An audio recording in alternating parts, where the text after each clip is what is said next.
যদিও এই আলোতে রাতের অন্ধকার অনেকটাই ঘুচে যাচ্ছে, কিন্তু এতে না আছে কোনো উদ্যম, না আছে কোনো ভরসা। Good morning everyone, welcome back to the channel রোজনামচান। কালকের প্রোগ্রাম তোমাদের সাথেই অল্প অল্প শেয়ার করেছি। প্রোগ্রাম তো দারুণ লেগেছে আমাদের। ঝনক অতটুকু একটা বাচ্চা ছেলে অতটা টাইম চুপচাপ বসেছিল, একটু আধটু তো উঠবেই, সেটাই আমাদের কাছে খুব বড় পাওনা। আসলে প্রোগ্রামটা এতটাই ভালো হয়েছে, ও বসে থাকতে বাধ্য হয়েছে। ছোটবেলা একটা খুব মজাদার কথা তোমাদের সাথে শেয়ার করি। আমরা যখন ছোট ছিলাম, আমরা 3 বোনই বাড়িতে ছিলাম, মানে দিদিভাই তখনও হস্টেলে যায়নি। তখন আমরা খেলতাম, একটা খেলা খেলতাম। তোমাদের মনে আছে কিনা জানি না, তখন আলফা বাংলা ছিল, জি বাংলা তখনও হয়নি, তখন ওটা নাম ছিল আলফা বাংলা। আলফা বাংলাতে শনিবার করে সুরতাল বলে একটা নাচের রিয়েলিটি শো হতো। ওইটা দেখে দেখে আমরা ইন্সপায়ার হয়ে বাড়িতে আমরা সেটাকে করার চেষ্টা করতাম। 3 বোনের মধ্যে 1 বোন আমরা হতাম জাজ, আর 2 জন হতাম কন্টেস্টেন্ট। এরপরে কি হতো, আমরা একটা চার্জার লাইট নিয়ে আসতাম, আর অনেকগুলো রঙিন জামা কাপড় নিয়ে বসে ঘরের লাইট অফ করে দিতাম, দিয়ে গান চালিয়ে ওইটা হতো আমাদের লাইটিং। চার্জার লাইটটার একবার এক একটা কাপড় জড়িয়ে জড়িয়ে মানে ঘরে লাইটিং করতাম। যে জাজ হতো সে তো নাম্বার দিত, আর 2 জনের মধ্যে একজন নাচ করতো, আরেকজন হতো সেই লাইটম্যান আর মাইকম্যান। এই হতো আমাদের খেলা। সেই দিনগুলোকে কালকে যখন সন্ধ্যেবেলা অডিটোরিয়ামে বসেছিলাম খুব মিস করছিলাম। এখন আমার আর আমার বোনের দেখা হলেও দিদিভাইয়ের সাথে তো সেরকম দেখাই হয় না। ওই ভিডিও কলে একটু একটু যা কথা, 3 জন একসাথে বসে একটু গল্প করা সেই সুযোগ তো নেই, কেননা 3 জনেই এখন মা হয়ে গেছি। তারপরে 3 জনেরই এখন খুব ব্যস্ততাময় জীবন চলছে, সংসারে একেবারে ঢুকে গেছি। দিনগুলোকে খুব মিস করছিলাম। তোমাদের সাথে এই গল্পটা শেয়ার করলাম। তোমাদের যদি ছোটবেলার কোনো মজাদার খেলা মাথায় আসে যে তোমরা ছোটবেলায় খেলতে, আমার সাথে শেয়ার করো, আমার বেশ ভালো লাগবে। আজকে একটু দেরি করেই উঠেছি, কালকে যেহেতু 2টোর সময় ঘুমিয়েছিলাম। এবার দিনটাকে শুরু করি, চলো দেখতে থাকো সারাদিন কি করি। অবস্থা তো আমার থেকেও বেশি শোচনীয়, কেননা কালকে রাত্রিবেলা 12টায় ফিরেছি। খেয়ে দিয়ে আমি এডিটিংয়ে বসেছি 12টা 40 এরকম, আর ওর রেকর্ডিংয়ের এডিটিংয়ে বসেছে। রাত্রিবেলা শুয়েছে হলো কটায়, 2টো। আর আজকে সকালবেলা আমার আগে উঠে গেছে, এটা একটা বিশাল ব্যাপার। দেখছি আমার ঘুম ভেঙেছে 6:45 নাগাদ, তখন দেখছি বাড়িতে একজন চলে এসছে রেকর্ডিংয়ের জন্য। এতক্ষণ রেকর্ডিং হলো, এবার এডিট করতে বসেছে। মানে পুজোর চাপটা এমন হাই লেভেলে পৌঁছেছে যে রাত্রের ঘুম উঠতে বসেছে আর কি। দেখেছো ঘরের অবস্থা। চা বানিয়ে খেয়েছি তোমাকে। ও হ্যাঁ হ্যাঁ হ্যাঁ, এটা তো একটা বড় মানে পয়েন্ট, আমি তো ভুলে গেছিলাম। পয়েন্ট মানে কি, আমি তো টি ব্যাগ, ওই জন্য টি ব্যাগ বাড়িতে রয়েছে। আমরা অ্যাকচুয়ালি বেড়াতে গেছিলাম বলে অনেকগুলো টি ব্যাগ কিনেছিলাম। সেই টি ব্যাগ গুলো রয়েছে, আমি জানি যে ইলেকট্রিক কেটেল রয়েছে, শুধু জলটা গরম করবো আর চুবাবো, ব্যাস। তা একটা টি ব্যাগে মোটামুটি 2 কাপ চা আরামসে হয়ে যায়। বড় যে মগগুলো, কফি মগগুলো, ওর মধ্যে চুবিয়ে রেখেছিলাম, তারপরে খেয়ে নিলাম। না হলে না গলার সকালবেলায়, আমি তো বেসিক্যালি চাটা খাই না, কিন্তু তবুও ওই সকালবেলাটা একটু গলাটা খোলার দরকার হয় ঘুম থেকে ওঠার পরেই। তারপর রাতে যদি কম ঘুম হয় তখন আরেকটু গলা বসে যাওয়ার প্রবণতা থাকে। ওটা তোমার হয়, অন্য কারোর খুব একটা হয় না। তারপরে কালকে অতক্ষণ বকেছো, ওখানে গিয়ে বক বক বক বক করেছো। করো কাজ, দরজা আটকে দেবো। কয়েকদিন ধরে প্রচণ্ড রোদ উঠছে, আর এই রোদের তাপে আমরাই ঝলসে যাচ্ছি। গাছগুলো কি করে বাঁচবে বলো তো? তাই সকালে উঠে আগে গাছগুলোয় জল দিয়ে নিলাম। এতদিন বৃষ্টি হচ্ছিল, তাই খুব একটা দিতে হচ্ছিল না রোজ। খুব ভ্যাপসা একটা গরমের জন্য একসাথে বেশি জিনিস এনে স্টোর করে রাখা যাচ্ছে না একদমই, ফ্রিজের ক্যাপাসিটি অনুযায়ী আনতে হচ্ছে। ওই জন্য আজকে যে কটা ফল ছিল সেগুলো একেবারে ধরে ফ্রিজে ঢুকিয়ে দিচ্ছি। পচে গেলে খুব গায়ে লাগে জানো তো, যে হারে ফলের দাম, তাই জন্যই। আর রোজ নিয়মিত ফল খেলে শরীর স্বাস্থ্য দুটোই ভালো থাকে। ওই জন্য আর যা উল্টোপাল্টা খাই, ফলটা কিন্তু রোজ খাই, একটা দিনও বাদ দিই না। আমার বাড়িতে কিন্তু আজকে গোপাল সোনা আছে। সকালবেলা গোপাল সোনার এখনো ঘুম ভাঙায়নি। আগে ঝনকের ঘুম ভাঙাবো, তারপরে গোপাল সোনার ঘুম ভাঙাবো। আর গোপালকে আজকে কি খেতে দেবো সেই নিয়ে আমি খুব টেনশনে আছি। আর তারপরে গোপাল বাবুকে আমি একেবারে রেডি করিয়ে নিয়ে যাব ঝনকের দিয়ার বাড়িতে। কারণ আমার বাড়িতে থাকলে গোপালের ঠিক মতো টাইম মতো খাওয়া হবে না, আমরা বাড়ি ফিরতে অনেক রাত হয়ে যায়, সন্ধ্যেবেলা কে খেতে দেবে? তাই জন্য মা কালকে তো ওখান থেকে সোজা প্রোগ্রামে গেছিলো, গোপালকে নিয়ে যেতে পারেনি। আজকে বলেছে আমাকে নিয়ে যেতে, খাইয়ে দাইয়ে তারপরে নিয়ে যাবো গোপালকে। গতকালের ভিডিওতে তোমরা দেখেছো না ঝনকটা কেমন সাত সকাল ঘুম থেকে উঠে গেছে, আর রাকেশকে ডিস্টার্ব করে যাচ্ছে, ঘুম থেকে তোলার চেষ্টা করে যাচ্ছে। কিন্তু আজ তো স্কুল আছে, আজকে আর ঘুম ভাঙবে না। ঝনকের যাতে ঘুমটা ভেঙে যায় তাই জন্য এই ঘরে লাইট জ্বালিয়ে এই ঘরেই কাজ করছি। কিন্তু কোথায় কি, একেবারে নরঞ্চরণ। কালকে রাত্রিবেলা আসার পরে তখন আর একদমই এনার্জি কুলোয়নি যে এই ব্যাগটাকে ফাঁকা করে রাখি, তাই সকালবেলা ভাবলাম আগে ব্যাগটা ফাঁকা করি। যতক্ষণ না ব্যাগের ভেতরকার জিনিসগুলো মানে জায়গার জিনিস জায়গায় না রাখি ততক্ষণ আমার শান্তি নেই। স্নান সেরে চলে এসেছি পুজো করতে। আজকে গোপালবাবু আমার কাছে আছে বলে কথা, একটু ভালো করে পুজো করতে হবে তো। তবে আমার গাছে তো কখনোই ফুল থাকে না, ফুল সকালবেলায় সব যে যার মতো তুলে নিয়ে চলে যায়। কিন্তু আজকে ঠাকুরের আশীর্বাদে গীতাদি একেবারে পারফেক্ট টাইমে ঢুকেছে, মানে আমি যখন পুজো করছি তখনই এসে ঢুকেছে। এই ফুলগুলো গীতাদি নিয়ে এসেছে। তাড়াহুড়োর জন্য গোপালবাবুকে বেশি কিছু খেতে দিতে পারলাম না, এই একটুখানি কুকিজ আর তার সাথে কাজু আর কিশমিশ।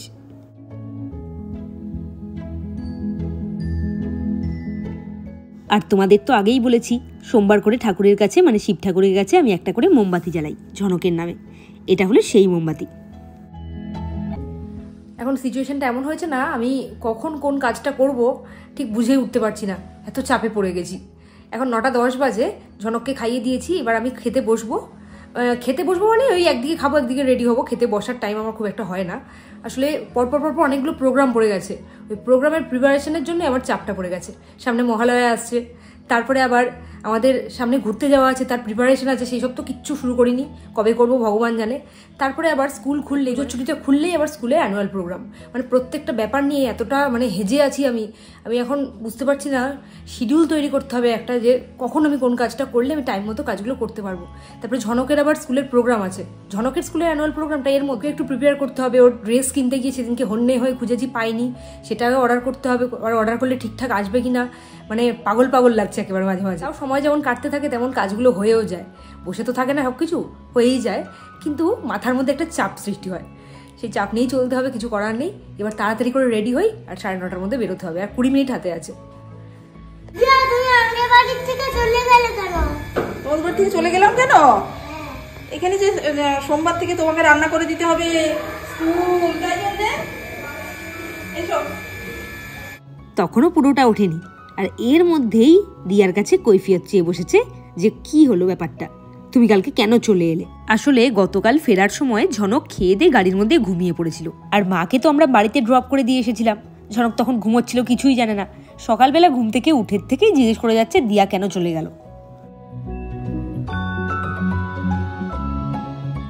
দাঁড়াও, গতকাল তো আদরটা পেন্ডিং ছিল, ভালো মতো তো খাওয়া হয়নি, দিয়া ফাঁকি দিয়ে চলে এসেছে, তাই আজকে একটু ভালো মতো আদরটা খেয়ে নিক।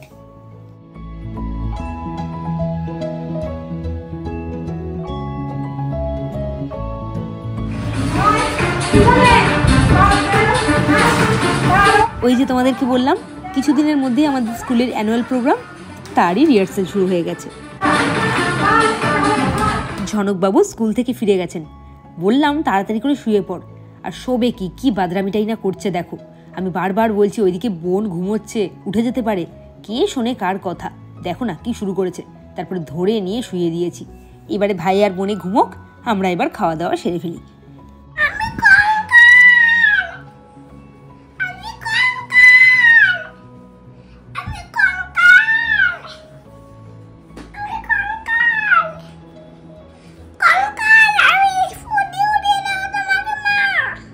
কঙ্কাল আমাকে ফু দিয়ে উড়িয়ে দেবে না আমি কঙ্কালকে ফু দিয়ে উড়িয়ে দেবো?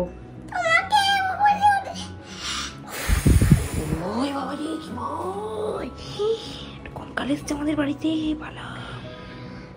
আমি জঙ্গলে থাকি,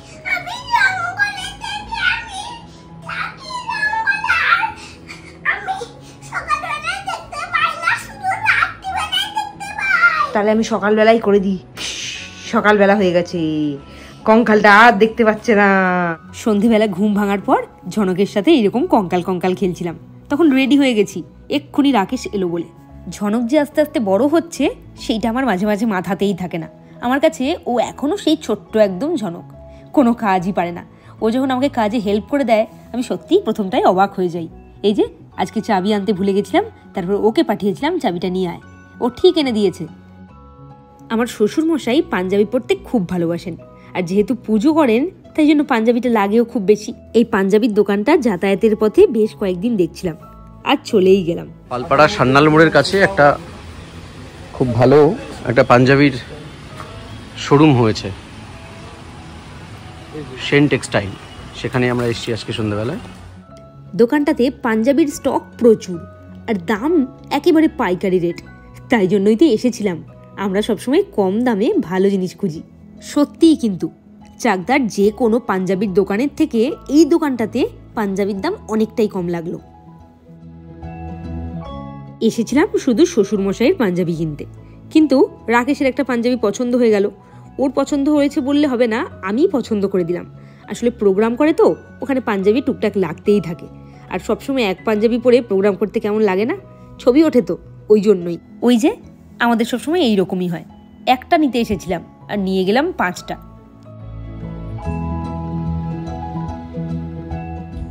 এই সবে বাড়ি ঢুকলাম, ঝনককে পড়তে দিয়ে আমরা চলে এসেছি, কারণ আমাদের কাজের চাপটা এতটাই বেড়ে গেছে, বাড়ি না এসে হলো না। আরেকবার যেতে হবে রাকেশকে চাকদায়, কিচ্ছু করার নেই। রাকেশ এসেছে, এসে ড্রেসও চেঞ্জ করেনি অফিসের। মানে এত রেকর্ডিংয়ের প্রেশার পড়েছে, সত্যি সত্যি নাও খাওয়া ভুলে এখন রেকর্ডিং করতে হবে ওকে। আর আমারও এদিকে কাজের চাপ। আমি ভাবলাম যে ও রেকর্ডিং করতে বসে পড়েছে, আমাকে একবার বলেনি খিদে পেয়েছে কিছু খেতে দাও। পেটে খিদে থাকলে তো কাজে মন ঠিক করে থাকে না, কিন্তু মন দিতেই হচ্ছে, কিছু করার নেই। আমি ভাবলাম একটু ওর জন্য খাবার বানাই, তারপরে আমার কাজগুলো আমি করবো। কি বানাবো এটা ভাবতে ভাবতে এটাই প্রথমে মাথায় এলো। বাড়িতে ছিল ব্রাউন ব্রেড, ভাবলাম ব্রেডগুলো দিয়েই কিছু বানিয়ে দেওয়া যাক। তোমরা হয়তো ভাবছো এগ টোস্ট বানাবো, ওই জন্যই পেঁয়াজ কাটছি, কিন্তু না, আমি একটু ইউনিক কিছুই বানাবো। আগে পেঁয়াজটা কেটে নিই তাড়াতাড়ি করে, তারপর দেখাচ্ছি, দাঁড়াও। সন্ধেবেলায় এরকম মুখরোচক কিছু পাওয়া গেলে মন্দ লাগে না কিন্তু। আজকে একটা ঘটনার কথা খুব মনে পড়ছে। আমরা যখন ছোট ছিলাম, সন্ধেবেলা পড়তে বসেই আমাদের খিদে পেয়ে যেত। মানে পড়তে বসার সাথে সাথেই আমরা বলতাম, মা খিদে পেয়েছে, কিছু খেতে দাও। মা যদি রেডিমেড কিছু দিত, ধরো বিস্কিট বা মুড়ি চানাচুর, ব্যাস মেজাজ গরম হয়ে যেত, আর পড়ায় মন বসতো না। মাকে বলতাম একটু দাও না চাউমিন বানিয়ে, না হলে একটু দাও না এগ টোস্ট বানিয়ে, আর মা খুব রেগে যেত। আসলে স্কুলে প্রচুর পরিশ্রম হতো মায়ের, ছোটবেলার থেকেই দেখে আসছি মা সকাল থেকে রাত অবধি খেটে খেটে অস্থির হয়ে যাচ্ছে। তখন তো অত বুঝতাম না, ছোট ছিলাম, আর মায়ের কাছে এইসব বায়না করতেই থাকতাম। তারপরে বাধ্য হয়ে মা চাউমিন বানিয়ে দিত। আমি তো ব্রেড কেনার সময় সবসময় ব্রাউন ব্রেডটাই কিনি। আগে ব্রাউন ব্রেড নিয়ে নিয়েছি, আর তার মধ্যে চিজটা গ্রেট করে দিচ্ছি।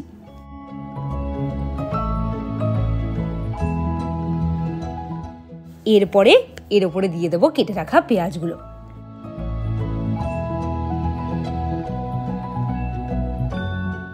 কিভাবে খুব কম সময়ে আর কম জিনিস দিয়ে টেস্টি খাবার বানানো যায় সেটাই আজ তোমাদের দেখাচ্ছি।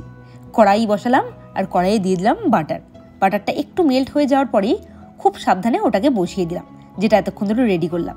আর পাশে একটা বাটিতে জল রেখে দিলাম। এবার আর কি করব, এবার মুখটাকে ঢেকে দেবো। পাশে বাটিতে করে জল রাখার কারণটা নিশ্চয়ই বুঝতে পারছো। আসলে চিজটা যেন একেবারে ড্রাই না হয়ে যায়, ওই জন্যই জলটা রেখেছি। কতটা সহজে এটা বানালাম দেখতে পারলে নিশ্চয়ই তোমরাও বানিয়ে ফেলো। এবার খুব সাবধানে এটাকে তুলে দেবো।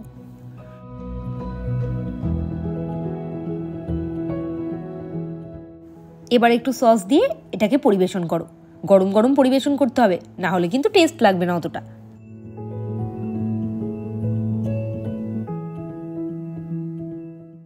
যাই, এবার গিয়ে দিই।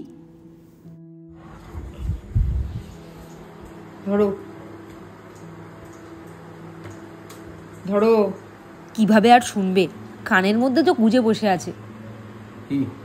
আরে বাহ, আমার এখন খাওয়ার টাইম নেই, আমাকে এটা 15 মিনিটের মধ্যে ইয়েটা জমা দিতে হবে। দেখো, ওর খিদের কথা ভেবে আমি এত কষ্ট করে গরমের মধ্যে বানালাম, তারপরে এই কথা। বাধ্য হয়ে আর কি করব, এবারে এটুকু কাজও করে দিই। খাবার বানাতে গিয়ে অনেকটা টাইম চলে গেছে, এবার আবার খাইয়েও দিতে হচ্ছে। ওইদিকে ঘড়ি দেখছি একভাবে, যে তাড়াতাড়ি করে আমার কাজগুলো আমাকে সারতেই হবে। ঝনক আসার পর আমি কোনোভাবেই পারবো না আমার কাজ করতে।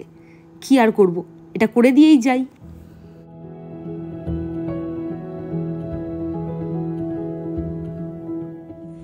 আপাতত পেট পুজো হলো, এবার পেটটাকে শান্ত করে আমি বসলাম আমার কাজে। এই দেখো হারমোনিয়াম নিয়ে এসেছি। অন্যান্য দিন ঝনককে গান শেখাতে বসাই, আজকে নিজেই গান তুলতে হবে। বললাম না সামনে কয়েকটা প্রোগ্রাম আছে, প্রোগ্রামগুলোর জন্য কয়েকটা গান আমাকে সিলেক্ট করতে হবে, রেডি করতে হবে। সেগুলোর জন্য আজকে তাড়াতাড়ি এসে গেছি। ঝনক থাকলে তো খুব টানাটানি করে, এটা করে ওইটা করে, বুঝতে পারি না ঠিক মতো। ওই 1:30 মতো বাজে, 1 ঘন্টা মতো আমি এখন প্র্যাকটিস করব। ঝনক পড়ে ফেরার পর ঝনককে খাইয়ে দিয়েছি। 11টা বাজতে 10 হয়ে গেছে, অনেকটা টাইম চলে গেছে। আর এদিকে আরেকজন তো এখনো পর্যন্ত ঘর বন্ধ করে যাচ্ছে কাজ। খাবার এদিকে ঢেকে রেখে দিয়েছি। এটাতেই দিলাম, অত বাকি করতে ইচ্ছে করে না ওই জন্য। আর সকাল থেকে যে হারে গরমটা ছিল মানে মারাত্মক, পারা যাচ্ছিল না, কাজ করতে একদম পারছিলামই না। বৃষ্টি তেমন হয়নি, বেশ হাওয়া দিল, এখনো পর্যন্ত মেঘ ডেকে যাচ্ছে, বেশ ওয়েদারটা ঠান্ডা হয়ে গেছে। রাতের দিকে এরকম ঝড় বৃষ্টির মতো ওয়েদার তৈরি হলে বেশ ভালো লাগে, কিন্তু আসলে তখন বাইরে বেরোনোর কোনো তাড়া নেই, আবার কেউ বাইরে আছে তার জন্য টেনশন হওয়া সেই ব্যাপারটাও নেই, ওই জন্যই ভালো লাগে। আকাশটা দেখো না, একভাবে বিদ্যুৎ চমকে যাচ্ছে, রাতের অন্ধকার একেবারে যেন আলোয় পরিণত হয়েছে। অনেকটাই রাত হয়ে গেছে, এইবারে তোমাদেরকে গুড নাইট বলার সময়ও হয়ে গেছে। চলো আজকে তাহলে ভ্লগটা শেষ করি, কালকে আবার একটা নতুন ভ্লগে দেখা হবে। সবাই খুব ভালো থেকো, গুড নাইট।